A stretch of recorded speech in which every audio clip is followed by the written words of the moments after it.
Welcome to the brand new episode of my series. Today we will be talking about the nomadic way of life of the Vlacs, about how was the everyday reality of leading such a life, what were the pros and cons, and what it meant to be a Vlach in those days, and what was the status of being a nomad throughout history. Nobody knows when or why. It is not possible to know such things. We, Vlachs, have been in a symbiosis with sheep for millennia. From before any written history and before all memory and knowledge. Since the dawn of time, Vlah and sheep go hand by hand. All the while, the sheep providing nourishment and clothing and had been a source for generating wealth and increasing influence far and wide. In my previous videos, I have touched upon some aspects of this, the clan organization and transhumanism. If you missed my previous videos, be sure to go and check those out. Today, we will explore those in more detail and so much more. You have all heard about clans in Scotland, from Mel Gibson's Braveheart most likely, but clans had been and still are very important in our lives. Things have changed so much now, we no longer travel with our huge flocks of sheep, but it is still important what clan one belongs to. One of the weapons used against us at the start of the 20th century was the forced name change. All governments in the Balkans did this, in a way, to assimilate us completely. But that didn't really take. I have my name on my ID and passport and all documents, but I also have my traditional clan name. When I meet another Vlach, I don't introduce myself with what is written in my ID. I tell them my traditional clan name. First name goes first, then father's name, and then the clan name in the end. That is why I am Mile, Alnaka, Alblana.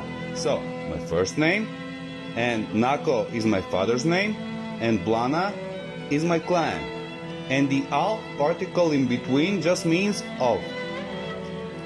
Back in the old days, a clan stayed together. It was usually a large extended family group. You would have an elder clan leader with his family and their families, often 4 generations of a family. And when you take into consideration that the norm was having 8 to 10 children back then, you come to a pretty large number. The number of children that they used to have was not that unusual. It was not something specific to the Vlach. It was just the way of the times. All people everywhere used to have such large families. The mortality rate and childbirth was significant, and in a time with no technology, when your daily activities include farming and herding, more hands make the work easier. And of course, there was such a thing as rich, influential clans that had other clans living with them, working for them in a way. I have heard stories of some really impressive people that have had massive flocks of 5,000 sheep or more, that had many people working for them, and that had huge wealth and influence back in the Ottoman Empire. Now we come to the transhumanist way of life. Lately the word is being used in a completely different meaning, but related to the Vlachs and history, it just means people in transit, which is the trans part. So, people on the move. Sheep provide plenty. They give milk. You make cheese, yogurt. They give wool. You make clothes. You make carpets, blankets. You make tents. And when you're in the mood for meat, they are right there next to you. You're pretty much self-sufficient that way. And everything that you take in by selling that cheese, the clothes, the carpet, everything is basically savings. One of the most Vlach things ever is the yambula. That is the traditional Vlach carpet and blanket that had been popularized even in the US. The Greeks took that one, and now you can see our traditional blankets sold over the internet under the name Greek Flokari rugs. You can buy them right now. and plenty of Vlacs from Greece will send them to you. But those Vlacs are still marketing it and selling it as a Greek flocage rug. My question to them is, why? But in reality, we didn't use the Ambola as a carpet. We used them as winter blankets and bed coverings. We used goat wool carpets, which are very different from the Yambola, as per se carpets. By the way, they also call us the Chameleons of the Balkans. And this is a good example of why. Only caring about the bottom line, getting paid, and not caring about how other people perceive you. I'm not like that. I don't care about money if I have to pretend that I'm something that I'm not. But I'm just a single person, and my influence only goes so far. As we have established, sheep bring in a good living for people that take care of them, and all they ask in return is grass. That's pretty good trade-off, if I say so. But this means that to give the sheep access to grass when the snows come in, you need to take them in the valleys and spend the winter months there. That is the nomadic part of the equation. Most people don't even think about it, but movement during ancient and medieval times was not that easy. In the feudal system of the Ottoman Empire, all Christians were second-class citizens. Well, actually, they were not even considered citizens.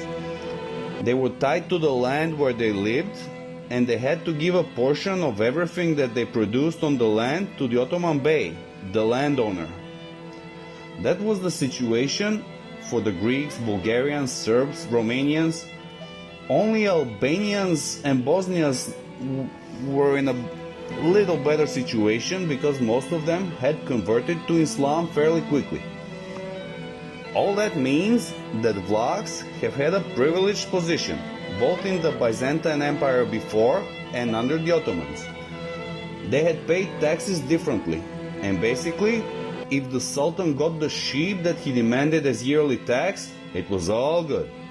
But there was still an obligation that the Vlach had to keep mountain passes safe, and they had to serve as guides whenever the Turks needed them, which made the Vlachs maybe the only Christian population that was allowed to have arms in the Ottoman Empire. Like I mentioned in the previous videos, this was done in different ways. The bigger, richer clans would own a house and land in the mountains and would own the same in a valley somewhere, and they would alternate seasons between the two. But not everyone was in the position to buy double estates. Most clans lived in the mountains in northern Greece, and during the summer they would take their sheep down in different parts of the valleys in the Balkans. Some would go to the same places year after year, but there was some that would change places constantly.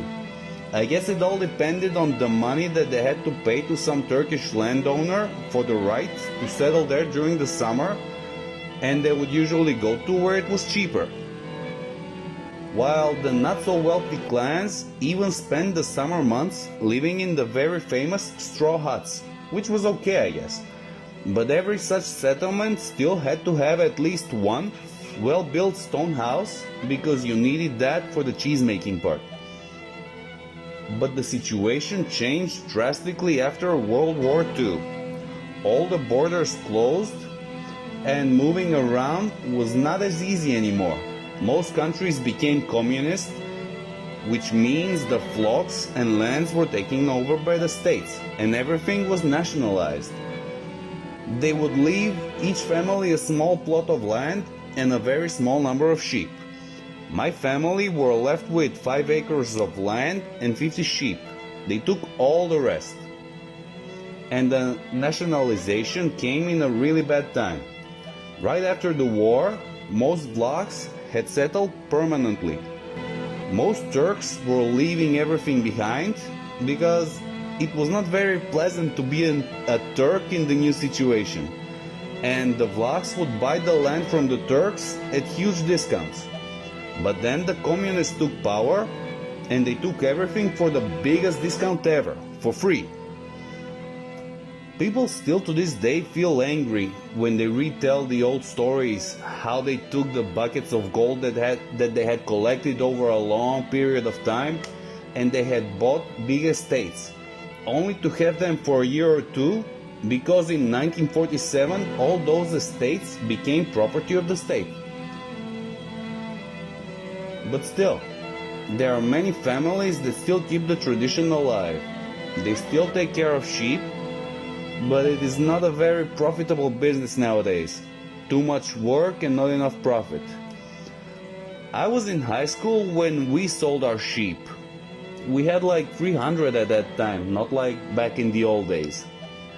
When I was little, I grew up with the sheep. I would spend every weekend in my grandfather's village.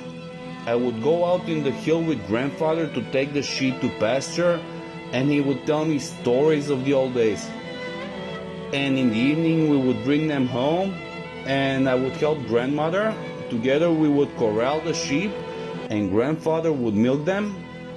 And the next morning I would help grandmother make cheese. And those are all very good memories that I remember fondly. I like thinking about how it was in the good old days. It must have felt amazing to have a free life like that. Your clan with you, your sheep with you. Not an easy life, but a good one. A life worth living. Not sure how many of us can say that about our lives now. Thank you so much for staying with me until the end and listening to my story. I hope you enjoyed it, and I will see you again in the next video. Much love.